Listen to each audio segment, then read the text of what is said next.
Hello and shalom, everybody. My name is Julia Jassy, and you are listening to Nice Jewish Girls, brought to you by Unpacked, a division of OpenDor Media. Before we get started, if you haven't already, take a moment and subscribe to this pod. I promise you will not regret it. On today's episode, we are talking with Dani Goldblatt, Kosher Barbecue chef and teacher of Jewish subjects. A central part of Jewish culture is food. Dani Goldblatt is taking this implicit connection between Judaism and food and making it explicit. She combines a love for her community with a love for food, making recipes accessible to kosher eaters. At the same time, Goldblatt is a teacher of Jewish subjects, forming the minds of young students. And there's something I find so natural about this connection. Perhaps the two most central pieces of Jewish culture are food and stories. For every holiday, we begin by hearing the same stories that have been told for thousands of years. We end by either eating food or depriving ourselves of it. For me, so many of my earliest memories connecting to Judaism are from sitting around the table with my family over kafta, pitot, challah, matzo ball soup. Yes, my family's recipe is the best in the world. There is so much I want to learn from Dani. What is it like being a Jewish chef in a field lacking Jewish representation? A female chef in a field lacking female representation? How does she shatter these stereotypes while remaining true to her own background? Dani takes these two central pieces of Judaism, food and stories, and she owns them. It's kind of awesome. I am so excited for you guys to meet her. Let's do this thing. Dani Goldblatt started Holy Smokes as a fun Instagram page that later turned into a business. About 5 years ago, she started experimenting with all things meat, and the rest was history. Dani's passion in food came from always keeping kosher and wanting to recreate non-kosher food in a kosher way. From sous vide barbecue to beef jerky and biltong, Dani is continuing to hone her craft. Dani's day job is a full-time Jewish studies teacher, but I think it's safe to say that food, specifically meat, is her passion. Dani, it's so wonderful to have you here today. Thank you so much for coming. Thank you so much for having me, Julia.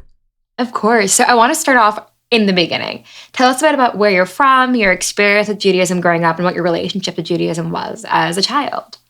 Sure. So I'm born and raised in LA in the San Fernando Valley, and I grew up in a very traditional home, like conservative Judaism, conservadox, had a bat mitzvah. We were always home Friday nights for dinner. Mm-hmm. But I grew up also going out on Saturdays, playing sports. But I come from a half South African background, and it's like very traditional. Not everyone's necessarily religious, but very traditional. And we were more than just like high holiday Jews. We were quite active in our community. I went to public school and later went to a private Jewish high school. That was a pluralistic high school. And that also really honed my Jewish identity. But people always say, like, I had it in me from when I was little. Like, everyone said when I was in 7th grade at my bat mitzvah, oh, Dani will be a rabbi when she grows up. And when I was a toddler, apparently there's stories of me taking some people by the hand to go look at different mezuzahs around houses or wherever we might be. So it's always kind of like in me. People would call me Rebbitzin from a young age. And I was like, I didn't really get it. But I understood, like, I was always like super Jewy. Mm-hmm. And so now, how do you see that relationship in your life kind of growing and changing? So throughout high school, I had this desire to become more religious. I had my own like religious awakening, so to speak. I was always, like I said, super Jewy. Everyone thought I'd be a rabbi, but I became what I'd say more traditional. I hate labels; they're for soup cans, but more orthodox. And today I'm married with 2 kids, and we kind of fit in this modern Orthodox, neo-Hasidic, Chabad world. Chabad had a huge influence on my life and Hasidism in general, and I study Hasidut. So that has a huge influence on my life. We raise our kids very Jewish. My boys wear kippah and tzitzit. And so we're very proud Jews. My son's name is Amichai, which means my nation lives, my eldest son. So I'm very Zionistic, very, live in a very Jewish bubble too. Yeah. And I mean, you didn't end up being Rebbitzin, but you did do something holy. So you started this company called Holy Smokes. Can you tell us a bit about what that is and how it started? So I started this Instagram that's just kind of like a fun way to track my adventures and offer some people some food. Like, you want a sous vide barbecue combination for Shabbat or whatever it may be. And I sold a few items, and then I kept just documenting my my journey. And I ended up meeting somebody who needed to cater kosher. And he asked on this barbecue group on Facebook called Breaking Barbecue. And he goes, can anyone help me? And everyone was like, listen, it's so kind of you, but it's much more complicated than just like getting a kosher piece of meat. There's levels. And I reached out to him. I'm like, hey, I'm a Jewish studies teacher. I didn't know really who he was at the time, but he's Jeremy Yoder of Mad Scientist Barbecue and a very big YouTuber now. He's really grown it. But he did catering here and was also doing his YouTube stuff at the time. So I taught him everything. He's an evangelical Christian. So he actually knew a lot about Old Testament stuff, but I had to like fill in gaps. And we actually made a video together on Kosher Barbecue, and he interviewed me about some laws and those kind of things. So we were business partners for 2 years, and one Rosh Hashanah, we made like 350 pounds of meat on a 500-gallon offset smoker. Yeah. So that was really fun. It was like Erev Rosh Hashanah. I started it as Rosh Hashanah, as Shabbos ended. I got into trimming the meats and getting everything going by the time he showed up. But he moved to Texas, back to Kentucky, actually. And we're still good friends. We're just not business partners anymore due to a bunch of locational issues. And so that's how it kind of took off from there. And then I kind of went solo, and I do semi pop-up. So I'll cook for a Shabbat or like a special weekend, and I vacuum seal all my meat, and people pick it up either from my house or my sister's house in the city, because LA is really big and we need a couple pickup points to like the main Jewish communities. And I offer different instructions how to reheat it on my website. And sometimes it'll be beef bacon. There's biltong, as you said. There's brisket. There's ribs. I do all sorts of different meats.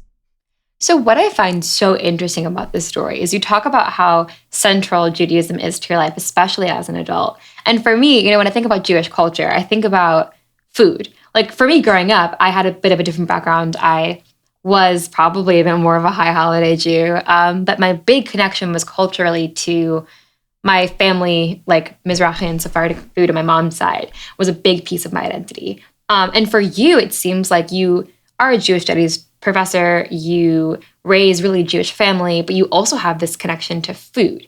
Do you think that that was in large part kind of a piece of your background growing up in your Jewish identity? Yes and no. Like food is totally part of my Jewish identity. So yes. Yeah. But did I cook or did I ever think I'd be in the kitchen? No. Like I was the kind of kid, I'd be like, I want to come help for Pesach, Mom. At like 12 years old, she's like, go away, go, shoot. I'm like, okay, I'm trying to help. She's like, no, go. Because being out of the kitchen would be easier for her. But like certain foods that my grandmother made on the high holidays and certain Pesach bris, there's certain foods that stuck with certain holidays for sure. Or some of my favorite Shabbos dishes today are still things my mom made, like a chicken marbella is one that I really like. And that's to me like a very Shabbos-y dish or a Yantif holiday dish. But I wasn't really cooking until I moved out of home. And in that case, it was like a bit of like a shock, really learning how to cook, calling her, is this done yet? Is this done yet? And I just wanted to keep exploring. So as I got kind of better in the kitchen, I started pushing it, going, I want to recreate everything that's not kosher, but kosher. Or maybe it was kosher, but unavailable to me, like in New York. There's people who've, done this ahead of me, like Izzy's and Ari White from Wandering Q and Barbecue. I think it's Milt's. So you definitely have places that do this. And I'm not saying, I'm the first, but there wasn't anything like this on the West Coast. It was nothing like I've ever had before. So I started with sous vide, some different cuts, and really going from there. Yeah. And one thing that really stood out to me on your website, you write, while many kosher consumers may have been cooking brisket for centuries, many don't know much about the cut. So you're talking about this Jewish food that's been around for a very long time, but you're going into a lot more depth about it. You're talking about what this is, where it comes from, and you're making it in a new and way more accessible way. And I think that's a lot of what we're seeing in the Jewish community more broadly. This continued dedication to tradition in a modern lens. And I feel like that's a big influence on your work. Absolutely. The kind of restaurants that have popped up in the Jewish world and kosher world the past 10, 15, 20 years, I never would have imagined this. The kind of foodie, different styles. I mean, there's legit ramen, legit Thai, not just like, let's put some noodles and sauce and call it this. They're really authentic. Yeah, sure, they do have to replace some ingredients, but it's as authentic can be. I think of two restaurants here in LA in particular, some Thai places that I just love. And one's like an Asian place, it's called The Sidewalk. And they just put really unique spins on it. And they are a Thai couple. But their goal is to always make it kosher and accessible to Jewish consumers. So like, it's really funny. While people have been cooking brisket forever, It was only recently that my mom learned that there were two muscles on the brisket. She's like, what do you mean first cut and second cut? Like, well, first cut's leaner, second cut's a little fattier and more marbled. She's like, I don't know, I just got brisket growing up. Like, it's very different when you're looking for like the whole briskets to smoke, and it's definitely a learning curve for some customers, but they love it. I mean, someone asked me if they could get something medium rare, and I was like, dude, this smokes for like 12 to 14 hours and not saying medium rare. I know what you're saying. I also like my meat medium rare, but I promise you, smoked meat doesn't do that.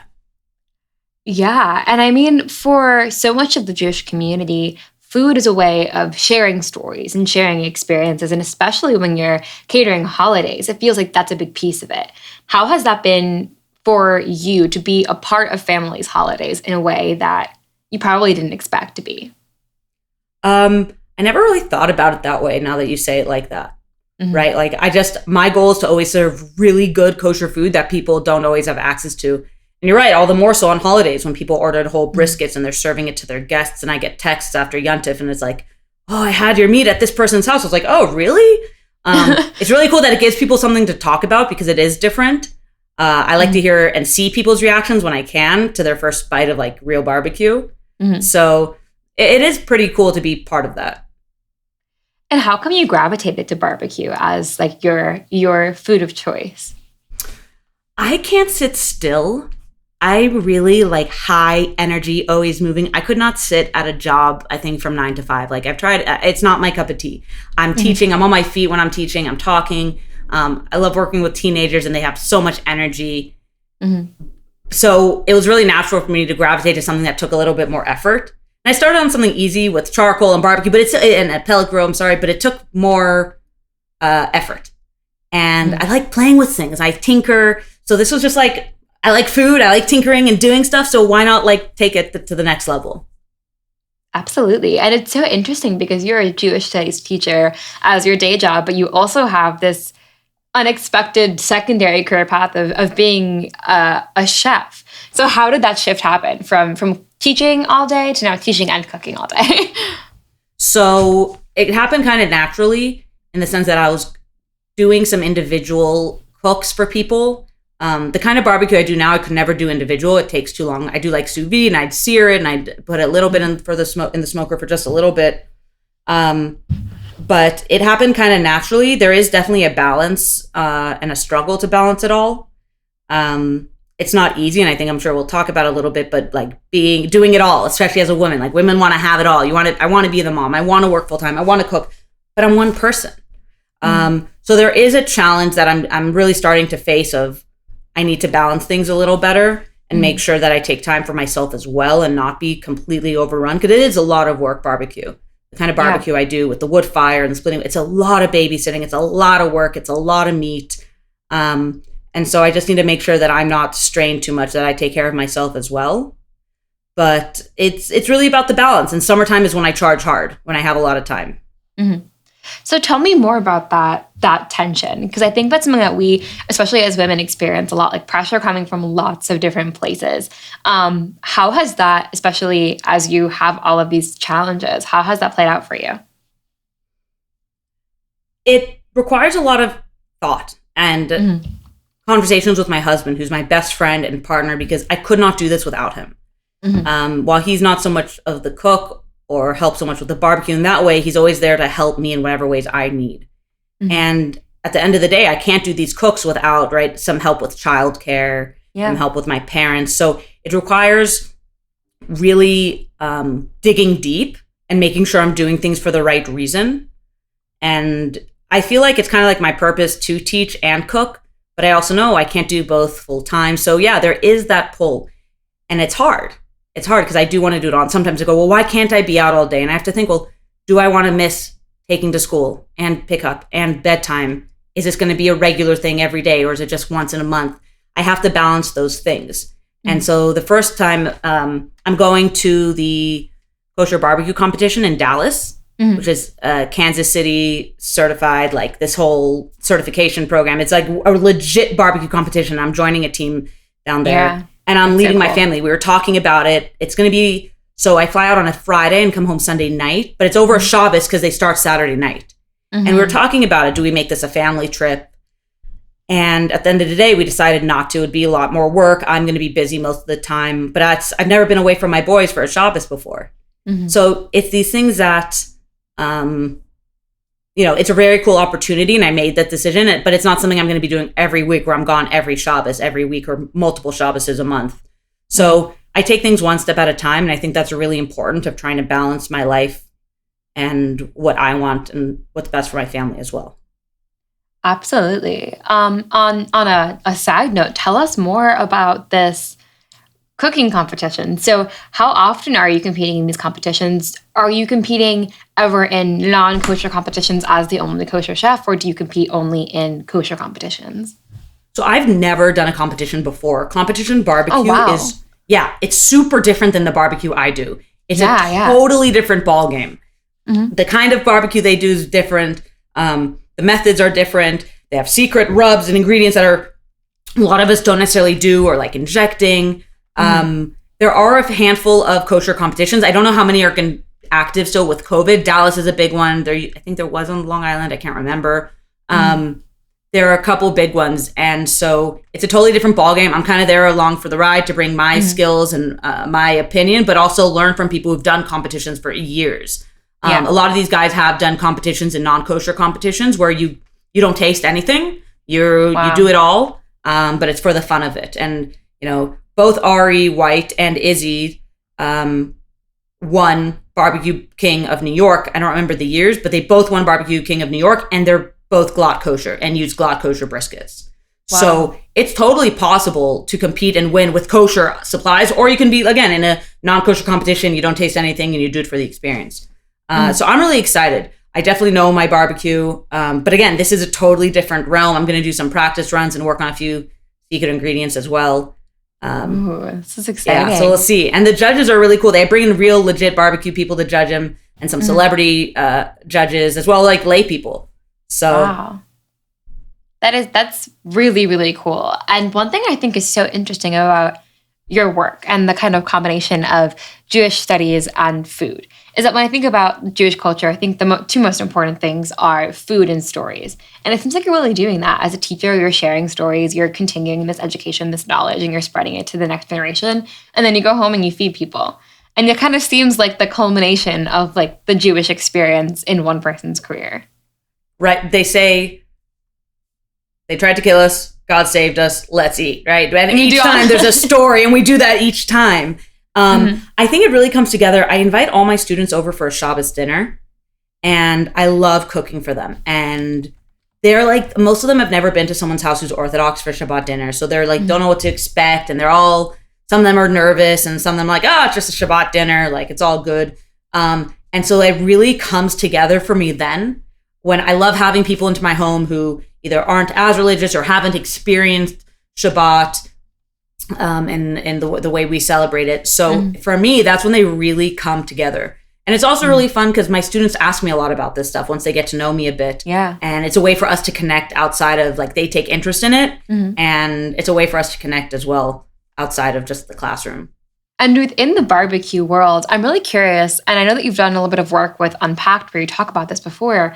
What is kind of the dynamic there as a woman? I think that you kind of have explained lots of these stories where it seems very much kind of egalitarian. Has that been your experience, or has there been any kind of like sexism or kind of difference that you experienced? I really don't feel that. People have been super welcoming. I mean, Jeremy, who I worked with, super respectful of my religion and super understanding, and really just eager to learn and very respectful of me as a person. Always had me do anything I wanted to do. It's never like, no, you're a woman, let me take care of that. I mean, don't get me wrong, these doors I lift are 40, 50 pounds. And originally on the smoker, I couldn't lift it. I wasn't tall or strong enough. So besides the fact that I couldn't, I'm 5'8".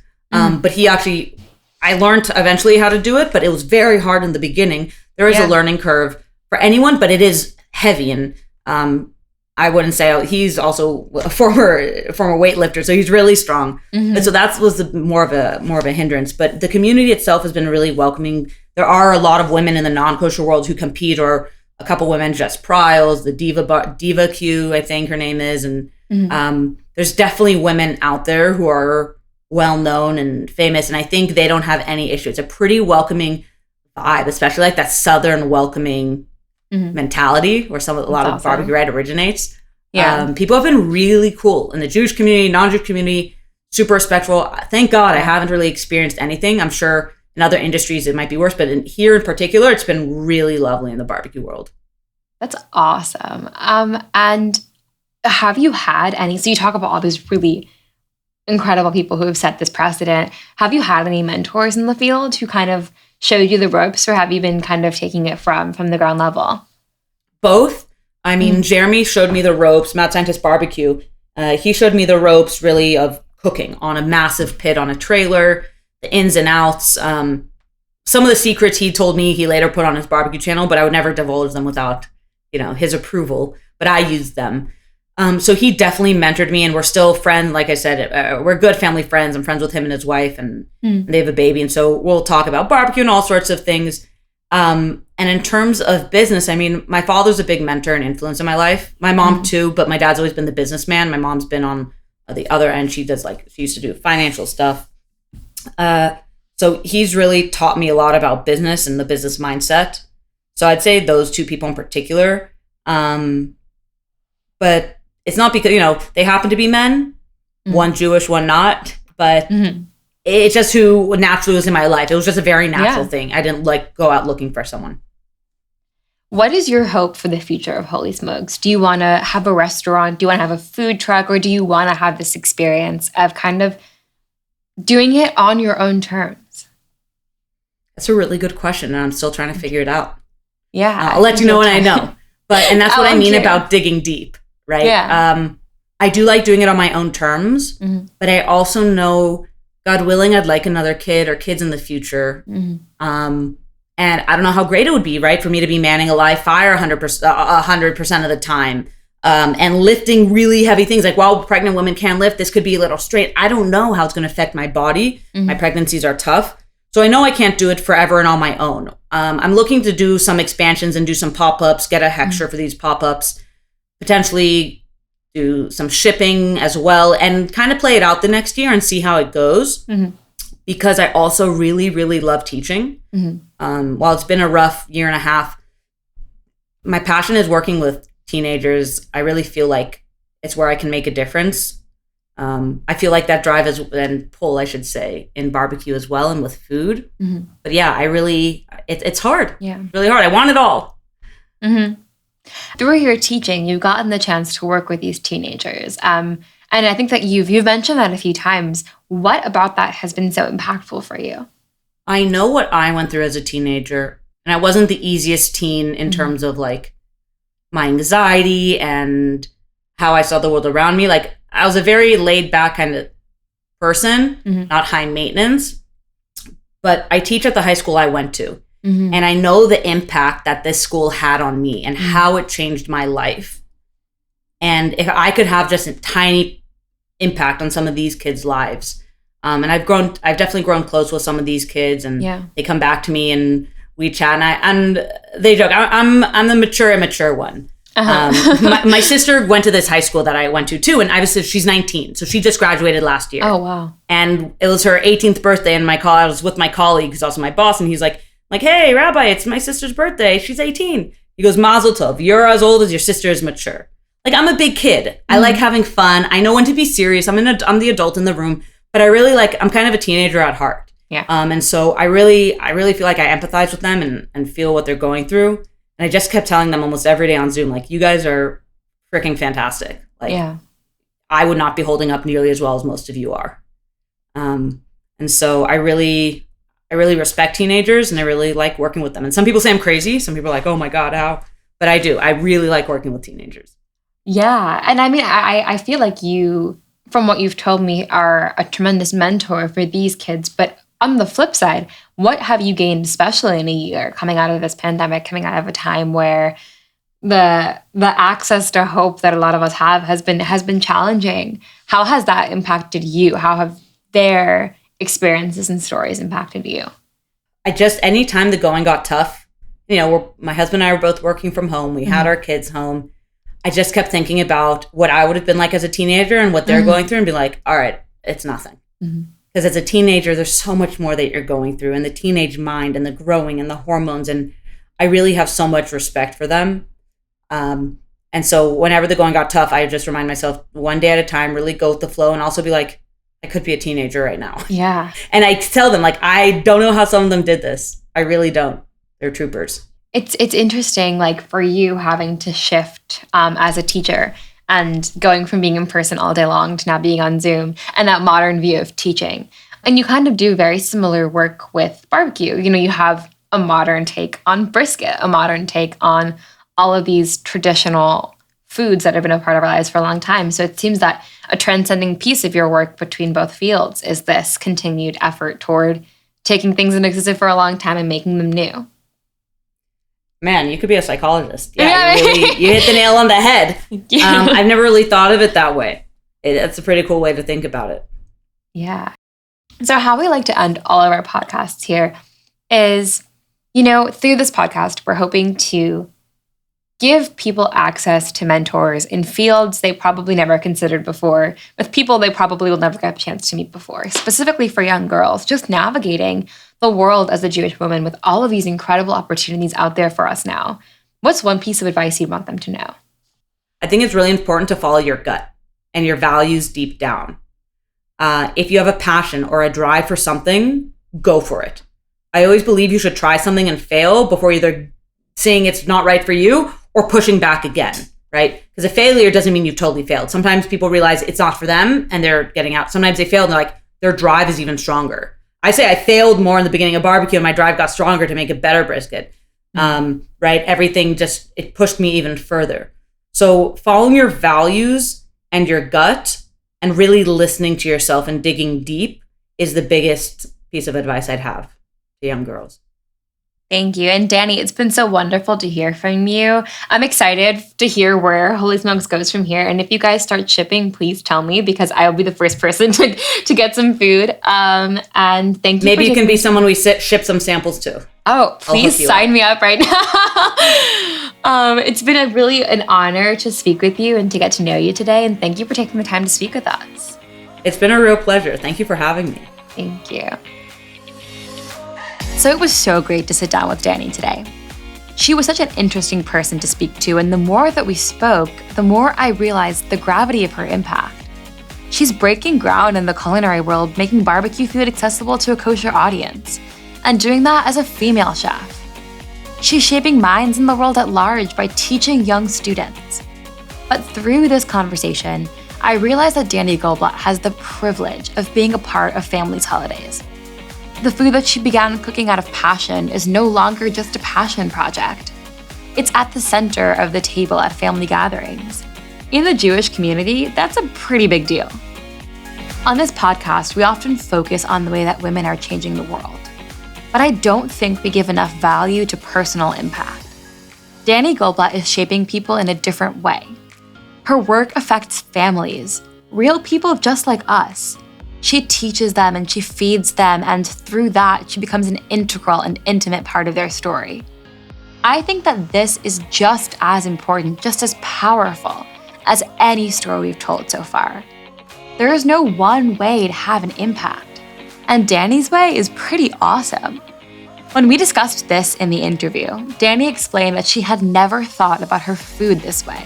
She just wanted to make good kosher food. And I am reminded that sometimes we don't even realize the importance of the work that we do. The things we do affect people in ways that we can't always see. What to Dani was just an effort to get good kosher food was actually so much more than that. She's teaching kids the stories they'll discuss at the Pesach table. And then she's also making the brisket.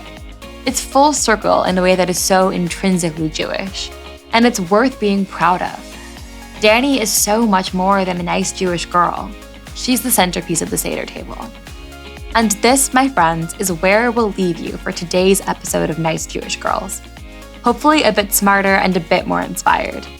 I would love, love, love to hear your feedback and suggestions for other nice Jewish girls to host on this pod. Email us at podcasts@jewishunpacked.com. And join us next week when we'll be speaking with Ashley Soroya, a therapist and advocate for mental health and body positivity. Nice Jewish Girls is a production of Unpacked, a division of OpenDor Media. Rivki Stern is our producer, and I am your host, Julia Jassy. Check out JewishUnpacked.com for everything Unpacked related, and subscribe to our other pods. I want to shout out a weekly podcast you might love called This Week Unpacked. In 15-minute episodes, my colleagues Avi and Sarah explore a relevant and important topic in Jewish and Israeli news. Check it out and let me know what you think. And don't forget to follow Unpacked at all of the social media places, like TikTok, Instagram, Facebook, YouTube, and Twitter. Just look for @JewishUnpacked. Talk to you later, ladies.